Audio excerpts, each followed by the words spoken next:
Hello?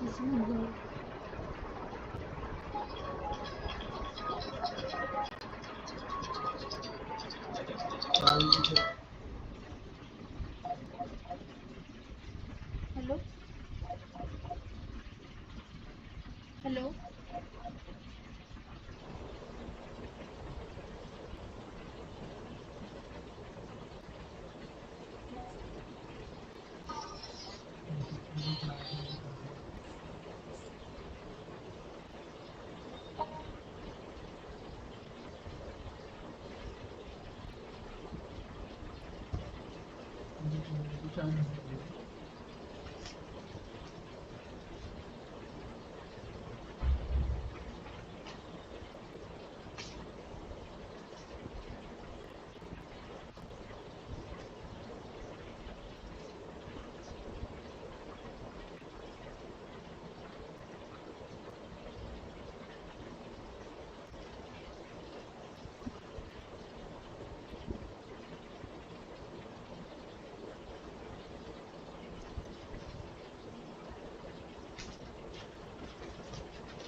Good morning, everyone. It gives me an immense pleasure to welcome you on this special session hosted by Shivi Forensic. I'm R.K. Raksha, a proud member of Shivi Forensic, and it is an honor to be a host today. Today, we are privileged to have Ms. Tejaswini ma'am to enlighten us on this intriguing topic, forensic semiotics, decoding crime through science and symbol. Ms. Tejaswini ma'am holds a master degree in forensic science from University of College Osmania University. Participants, you are encouraged to actively engage throughout the session and address your queries via chat box. Now let's begin the session and make the most of learning opportunity. Ma'am, you can start the session.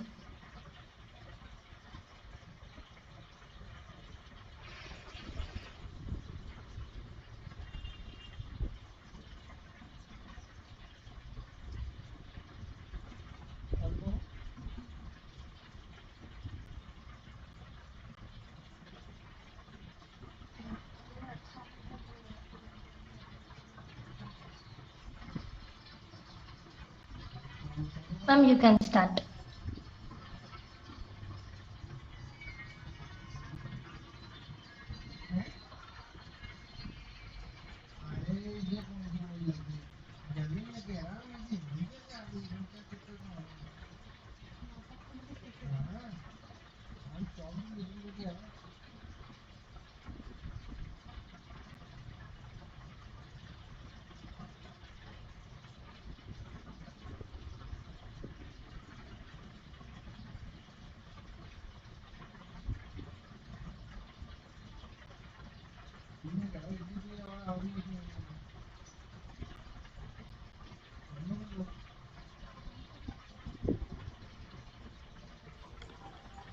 Hello, am I audible?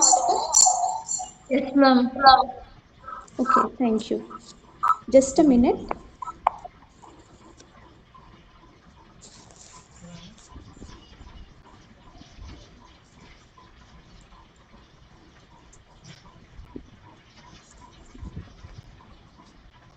Okay, I'm sorry.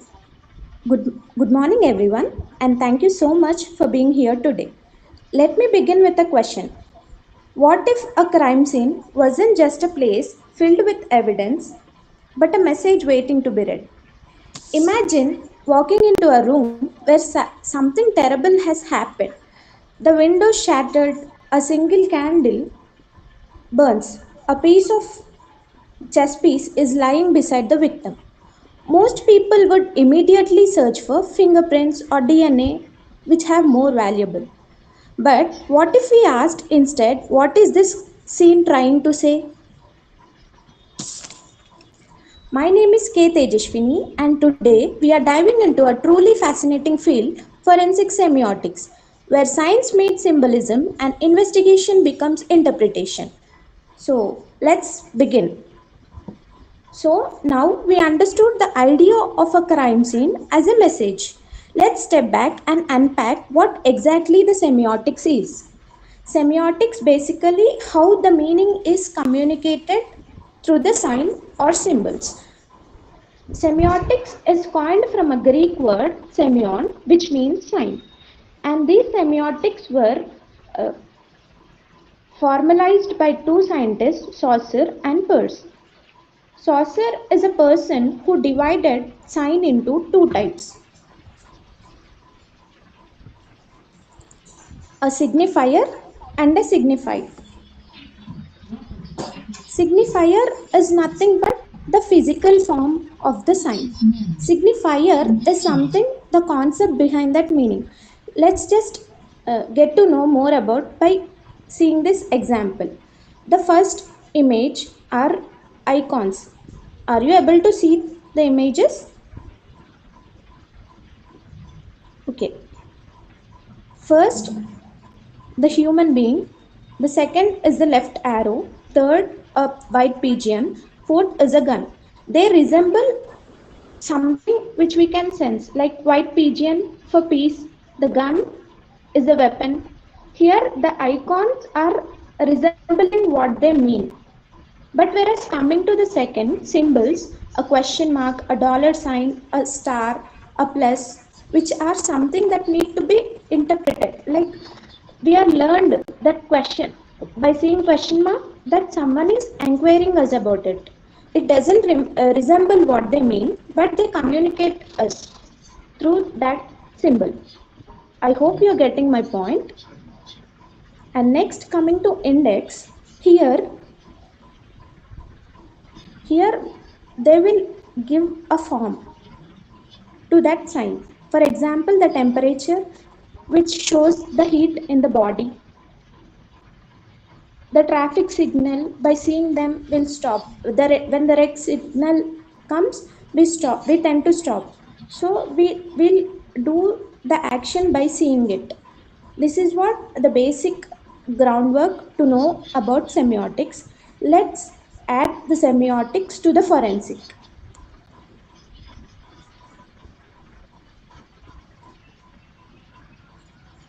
Forensic semiotics, in simple terms, I can say applying the principle and knowledge of the semiotics to crime investigation, criminal behavior, as well as it will aid the criminal justice system. The forensic semiotics mainly what it will do is it helps us interpret the crime scenes, evidence, and also how that signs are communicated and was what is the motive behind that. Why the suspect left such sort of signs or symbols in the crime scene? What he trying to communicate? What type of physical uh, traits he is having? Let me just explain it with a simple example. You just woke up and stepped out of your door and you saw a dead cat. Here, as I said, Saucer divided sign into two types, signifier and signified. A dead cat placed in front of your house is a symbolic message a person can tell you. Let us expand. Signifier is the physical form, that is, you are seeing that dead cat in front of you. It doesn't say anything, but when you interpret it, that is signified. It could be a secret warning, a symbolic warning, that act of revenge. If you are not doing what I said, the next you will be in the place of cat. That sort of indirect warning, that sort of symbolic message the suspect is trying to give you. So here the signs and symbols plays a key role how the perpetrator is thinking. Okay. Next, the forensic semiotics didn't originate overnight. It had some background. Let us know the history behind the forensic semiotics. History. In 1916, as I said, Saucer, who is the father of linguistics, in his book Course in General Linguistics, he introduced a dyadic model, that is signifier and a signified, which he laid the groundwork to structure the semiotics. Later, in 1975, David Smith is a person who proposed that you can read crime as a text. He just like we can even read the crime as a text. Even sign symbols play a key role in interpreting the crime scene. In his book Semiotics and Crime, the language of crime, crime and society. The last points which I gave are the reference materials. Please do check it. And in later in 2007, the William Buckland, who is a famous scientist, he formally introduced this semiotics theory into forensic science. The David Smith, he just proposed we can read crime as text. But in 2007, the William Buckland, he published, like he formally introduced the semiotic theory into the forensic science. In his book, Forensic Semiotics, Semiotic Review of Books, where he used Peirce semiotics model to interpret the evidence, and even crime scene could be a place where we can decode the signs and get to know the suspect psychological state. And in later 2013 and 17, Markle and Michael, two scientists who expanded this forensic semiotics into cultural criminology. As we all know, mafia rituals and serial killings where the suspect is hide himself, and it's very hard for a forensic scientist to know about him. Where the signs and the symbols where he left, which are left in the crime scene, can link the suspect to us. Okay, where we can link the suspect to a crime scene back. They argued that murder itself can be a semiotic act. It can reveal the social and psychological symbolic messages what the suspect is trying to give. This is the base and groundworks and how it emerged and what type of cases we can encounter and solve using forensic semiotics. So, by forensic semiotics, what is the main aim? Why we are using this domain in the forensic science? Let us know. Goals of forensic semiotics. The first and foremost goal is to interpret symbolic clues.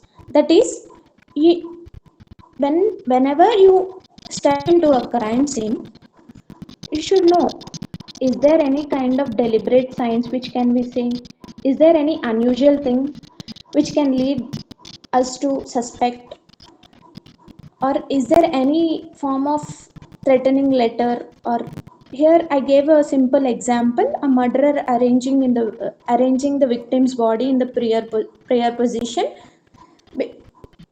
When you step into a crime scene, a victim body in a prayer position is totally an unusual situation where mostly it is not seen in every scenario, right? It's an unusual thing. Why the victim body is posed such a way? What message the suspect is trying to give us? To understand this type of gestures, we use that forensic semiotics here. We try to interpret and decode why it is kept like that. And second is to assist behavioral profiling. So as I said, if the person is using red ink in the threatening letters more usually, like it can imply that he's obsessed with that color. He's trying to threat people using that color. Usually we feel no, red is a kind of danger sign, It's a sign of danger, red color. Yes, okay, that will assist the behavioral profiling, how is thinking the and all. Reconstruct narrative of events. Here I'll tell you a simple example reconstruction narrative of crime scene. For suppose you got a call and you went to a crime scene where the room is unlocked but the window is broken. Is something unusual? The door is unlocked and the window is broken. Someone is misleading us. Like it is portrayed as a burglary, but no valuable thing is lost in the house. They just want to mislead us the crime scene about. Did you got my point? Please do response at least a thumbs up.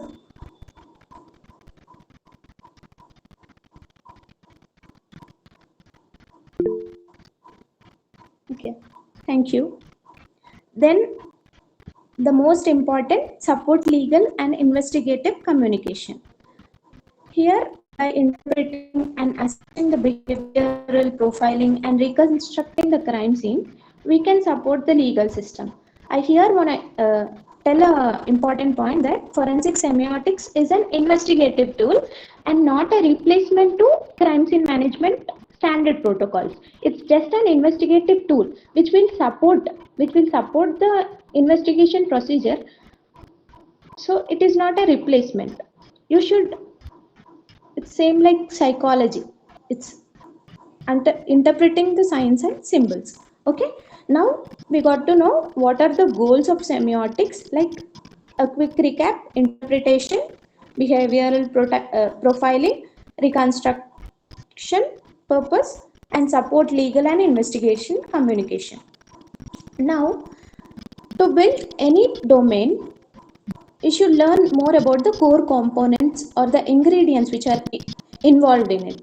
So let us dive into the core components of the forensic semiotics. These are the few components of semiotics which will help us to decode the signs and symbols. The first is the linguistic semiotics, wherein let us take a simple example, a suicide case. A girl of 24 years, she died hanging in her room, where we found a suicide letter. It's like very careless handwriting, no grammar, no punctuation marks, just a careless, negligent kind of writing. She's just vexed up and she's writing that and she died. What that suicide note is telling us, the mental state of the victim. Yes, right? So that by analyzing the handwriting and the letter format and the kind of punctuations used, we can analyze the mental stage of the victim before the suicide while writing that letter.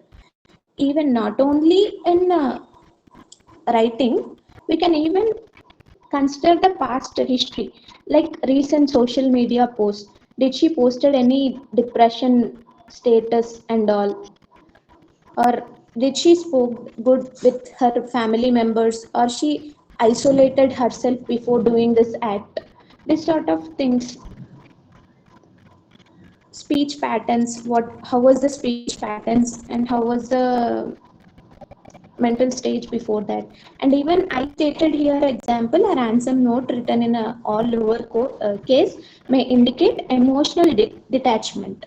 That means he is in maybe they are very careless while writing that ransom note and they are in an emotional detached pattern. So by analyzing the linguistics, we can know the psychological state.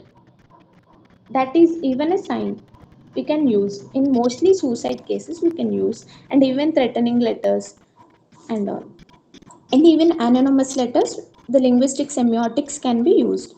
Next, coming to visual semiotics, here we'll interpret the things which are visually seen. That is, first I gave an example, a body positioning in the prayer position, which is a visual semiotic.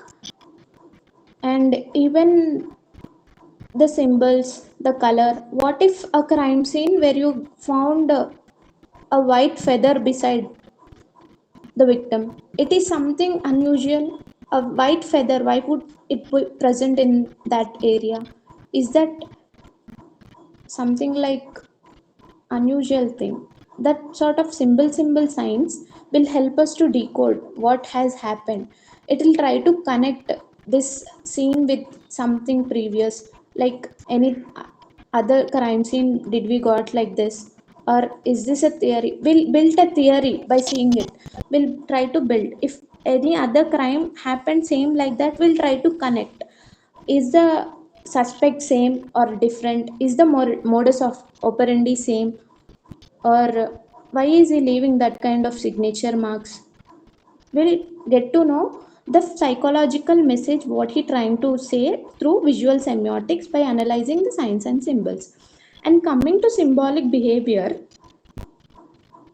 here he will use a signature mark. Let me explain this with an example. For suppose a person A is died, was murdered, and we found a soldier chess piece. Did you all getting my point?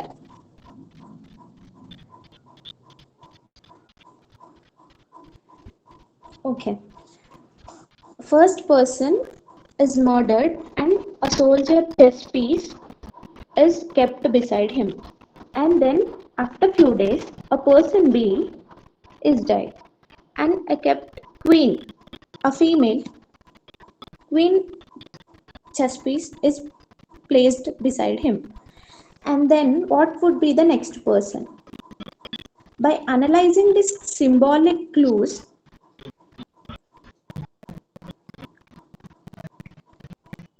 by analyzing these symbolic clues, we can get to know whether next person would be a king. So we can analyze who is the queen relation. Like we can analyze queen's relations and we can find out who would be the second next person to be killed.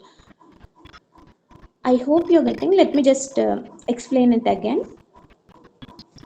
First, when you found a person A died with a soldier, B with a queen, and by decoding the symbolic behavior, that repeated symbols, you can see the next person would be possibly king, and you can stop that act by analyzing the relation between the soldier, queen, and the king.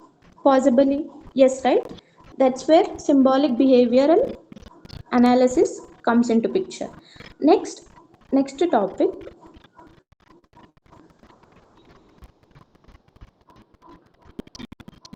narrative semiotic. Same as I said earlier, here also the narrative is the structured stories, like someone killing a person A, it's a beginning, it's just a beginning. Let the criminal himself wrote it's just a beginning note and thrown in the crime scene and just went off like a movie story. And then he chose other victim, and then finally after certain time he just ended the game. The sequence you need to understand, the complete sequence, why he is choosing such type of victims. Is there any intention behind it, or else just an advantage that he took advantage and just killed out of that psychotic behavior? That narratives will tell you that. Okay. Cultural semiotics. Second is the cultural semiotics, wherein we decode here the cultural symbols. For example, in Polish language, the star is for higher ranks. As more stars, it will represent the hierarchy. Is that with that signal we can get to know whether he is SI, CI, such sort of things. But whereas in black magic, we use the same star, but even it is called as star. So, and interpreting these sort of symbols like star in the Polish cadre and the star in the black magic used are two different things. Both are. are termed as star. But while interpreting and decoding that, you should be clearly mentioning which sort of cultural meaning it holds. Okay. Next is final digital semiotics, wherein we examine the emojis, hashtags, memes, and usernames to decode the cyber crimes. For example, the person is using black heart emoji in every conversation. Maybe it's a kind of emotional numbness, maybe. Or else, if a person is symbolically saying, if you are not here tomorrow, you will, like a knife symbol, a knife emoji. He's not threatening you by your words, by the words. He just kept the knife emoji because he just don't want to directly involve. So he just kept the emoji. By decoding it, we can know by analyzing such sort of digital emojis, hashtags, the the intention what they are holding beside. Okay, these are the six main things which we can use to bridge the forensic semiotics. By using all this, we can try to decode the crime scene. Okay. Okay, now I hope you all get the point. Now I'll show you a image. Now you should say what topic I'm gonna discuss next. Here is the image, and let me just know what is the next topic I'm gonna say. Please do comment in the comment box.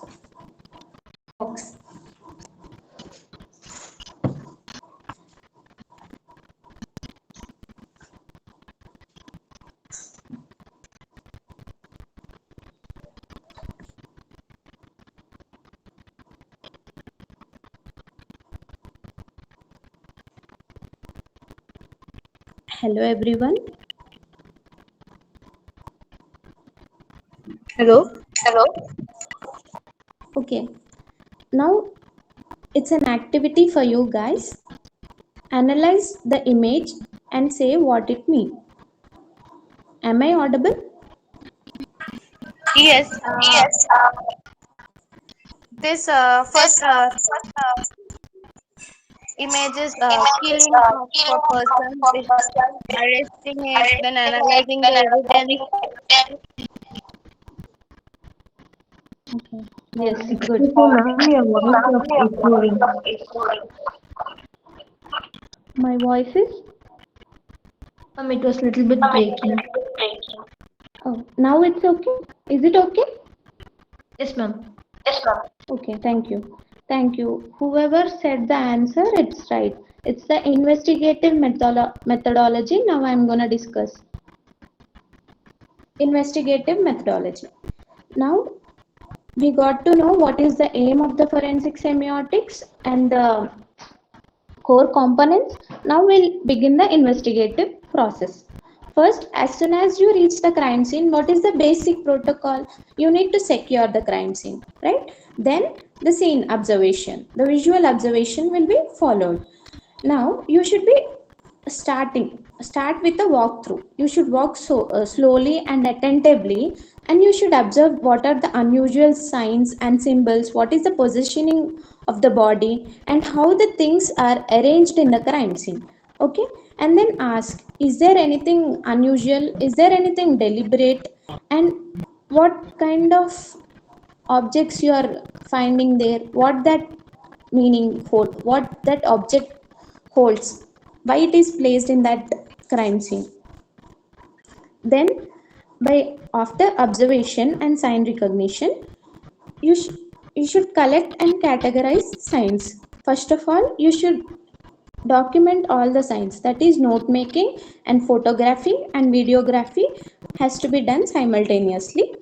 Then you should classify. Here we are dealing with forensic semiotics. We should classify the signs here, that is the icons and the index. Icons here is looks like what it represent, as I gave example, the left arrow, the white pigeon, a simple basic examples in the starting. Here even the icons which are present in the crime scenes are noted.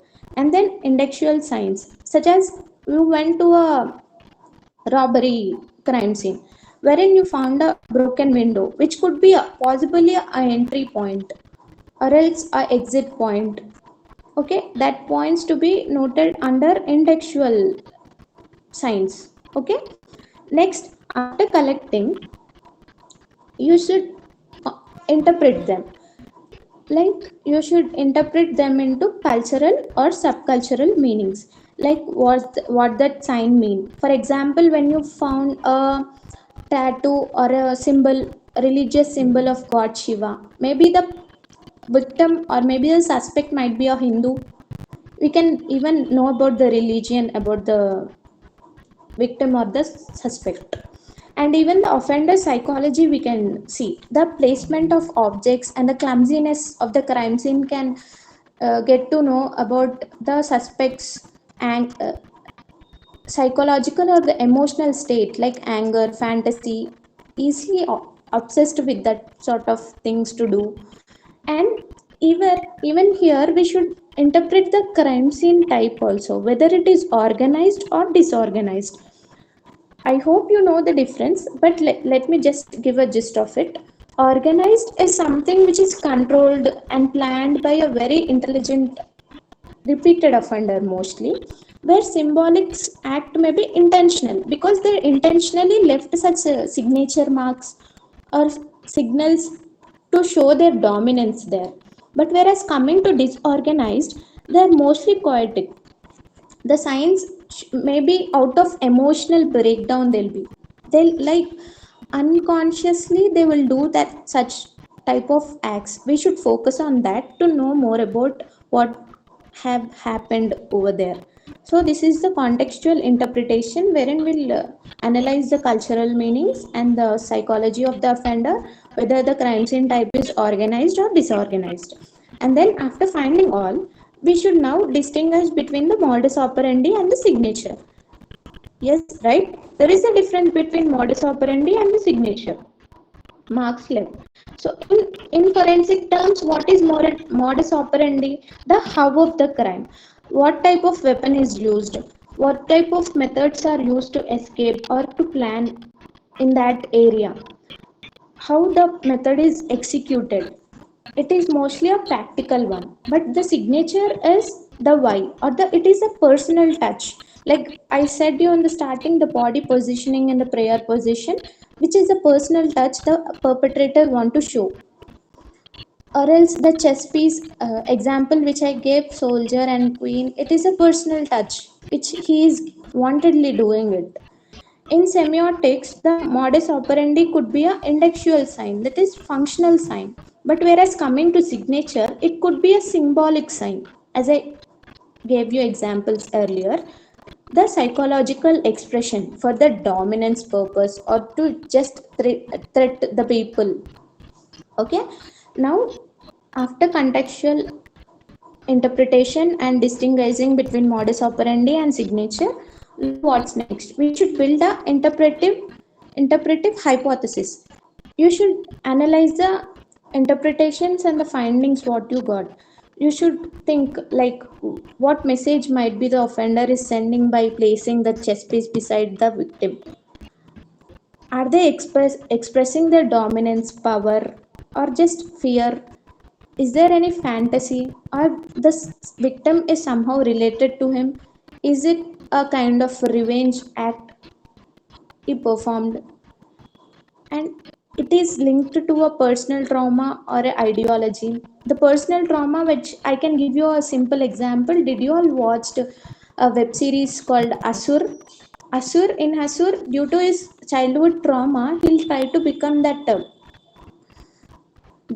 horrible psychopath, right? Even the personal trauma will lead such type of things. So you should even understand, is it linking to his childhood trauma and all? Is he living that sort of things?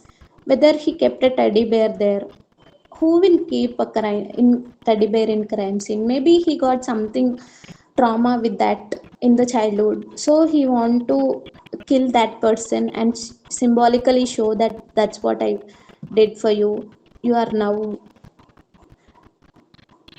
live peace, rest in peace, like that.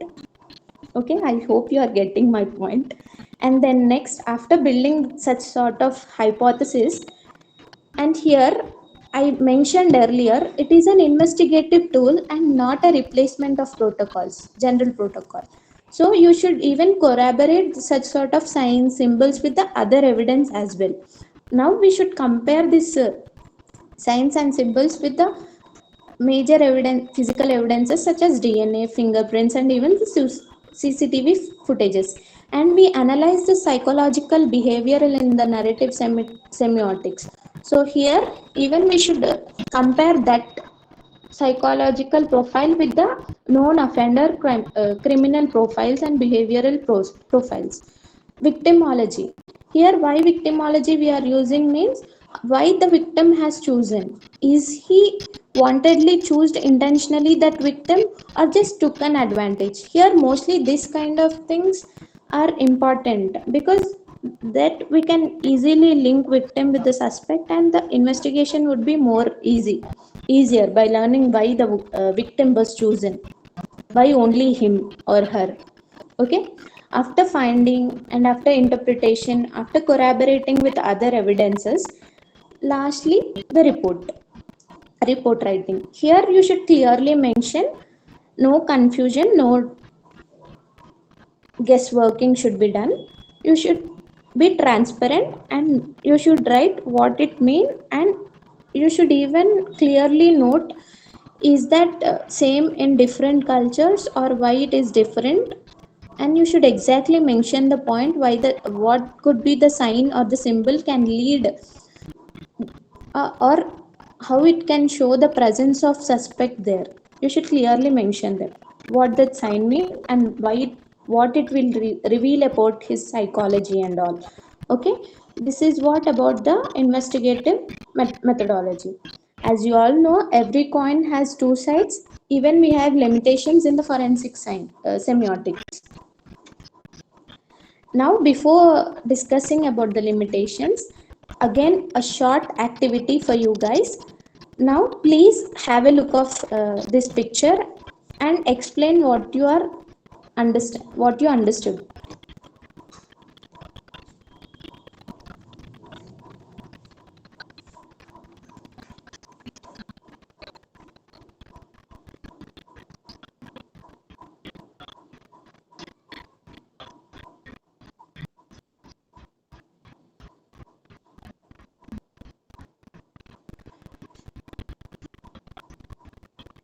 Okay, let me just continue. In the first picture, first image, what you can see a use of map and symbol and all you can see there.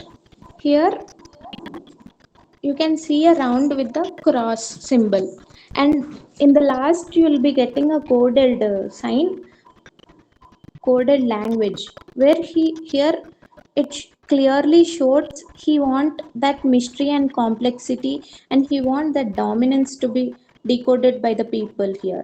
And the next case, the thing is used with over exclamatories that shows he is very emotional, desperation for emotional layer, instability or attention seeker kind of thing. And I hope you get to know what I'm trying to say. Yes, it is a zodiac killer case study. Now, here, Zodiac Killer, who used to live in Northern California in 1960s, beyond the murders, what stood out most was his obsession with communication. Like he used to write letters and he used to place symbols which I've shown earlier.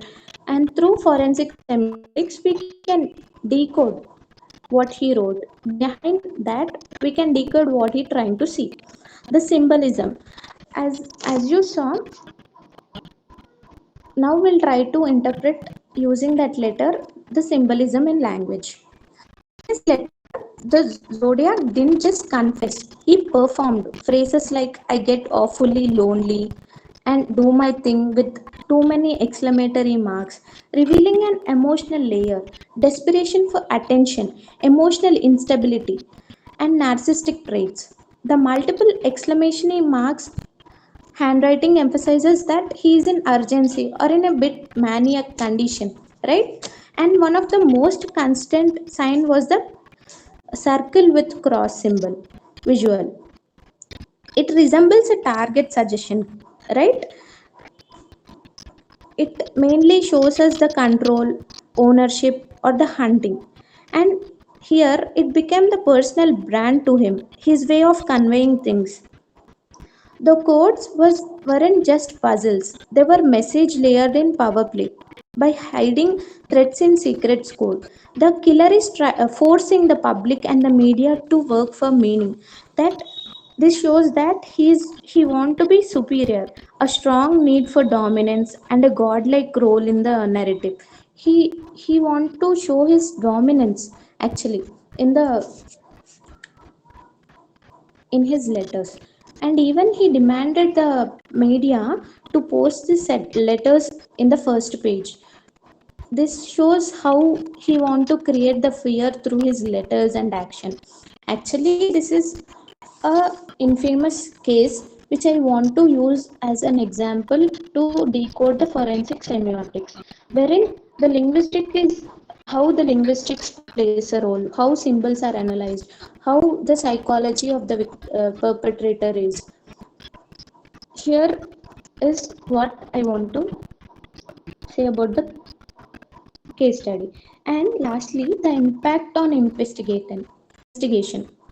Letters are challenged investigator to decode hidden messages. Like the message which he gave at the last was so complex, and the police didn't get that what he trying to say. He is like that dominant. He's showing that dominance. He's directly questioning the police. Try to find me if you can, like that. So here forensic semiotics can help us to point that mentality and how intelligent he is, and how can we analyze his personal intent or motive why he did like that. And here it inspired the forensic semiotic study in criminal investigation. As an example, I took this case study, and I hope you understand this. And now let us know the limitations.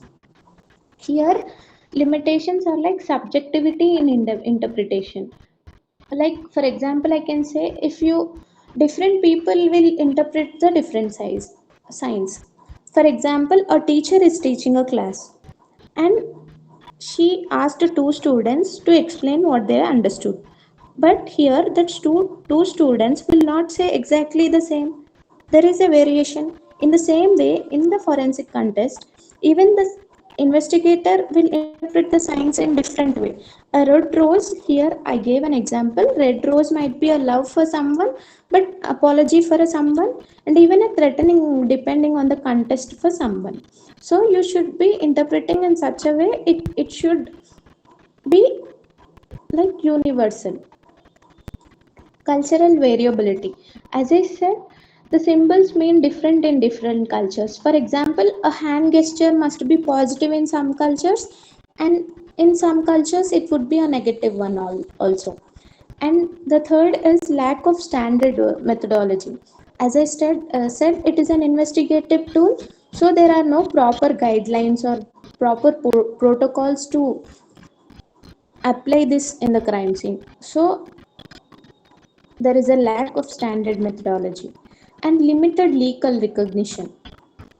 Here, we, as the signs are subjective, so we cannot interpret it in a expert way. Like in some cultures, the sign is different. Here, the sign is different. So there are speculative.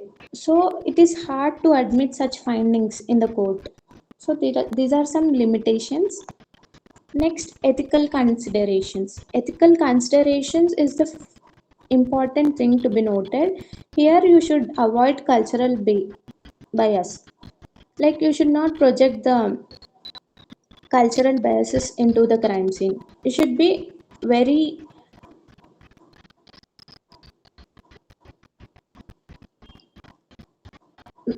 like it should be a proper without any sensation thing kind of thing, and targeting one sort of culture.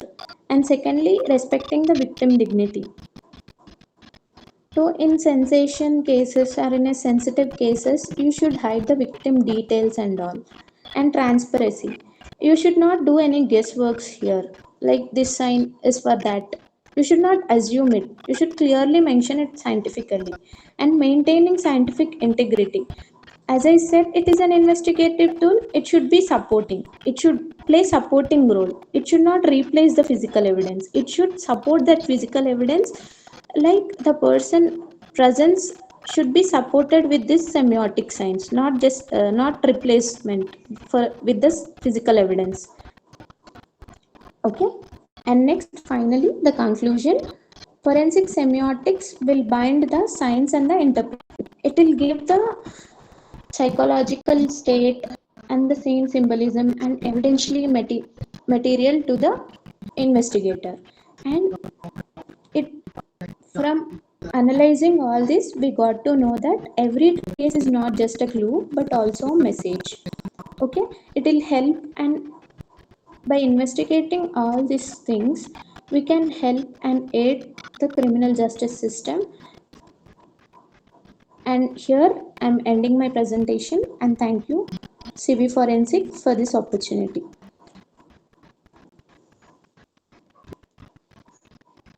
Thank you, ma'am, for such an enlightening and thought-provoking presentation. Now let's move on to Q&A session. Yeah, thank you. Participants, you can address your queries via chat box.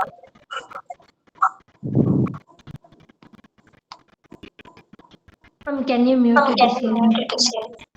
Okay, okay.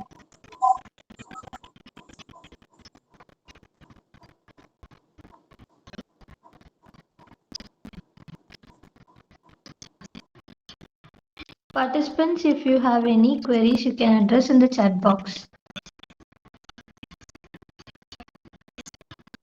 Good morning, ma'am. Good morning. Um, One of the slide you mentioned that the semiotic clues can be compared with the DNA fingerprints. So, can you please elaborate it a little?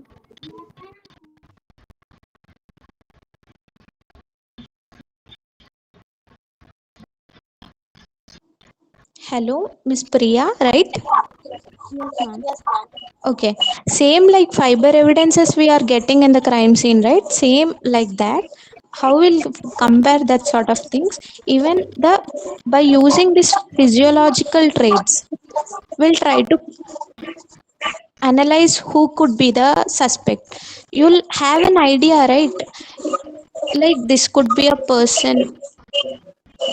If he is a repeated offender, we can identify this kind of signature is used by this fellow. So you'll try to compare where was he. We'll try to interrogate first, and we'll analyze his behavioral patterns, and then we'll do that. Okay, ma'am. In case of sexual assault, we can do that things, right? Ted Bundy case, you have an idea? Yes, ma'am. Yes. Same like that. I hope you got. Yes, ma'am. I do. Thank you, ma'am. Thank you.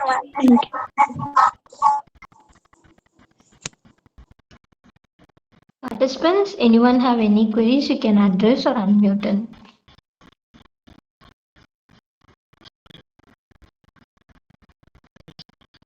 Okay, I see no queries, so we can conclude today's event. I would extend my heartfelt gratitude towards Tejaswini ma'am for sharing her knowledge. It was really a new topic and very intriguing topic, ma'am. And I would also like to thank all the participants for their enthusiastic engagement. Thank you.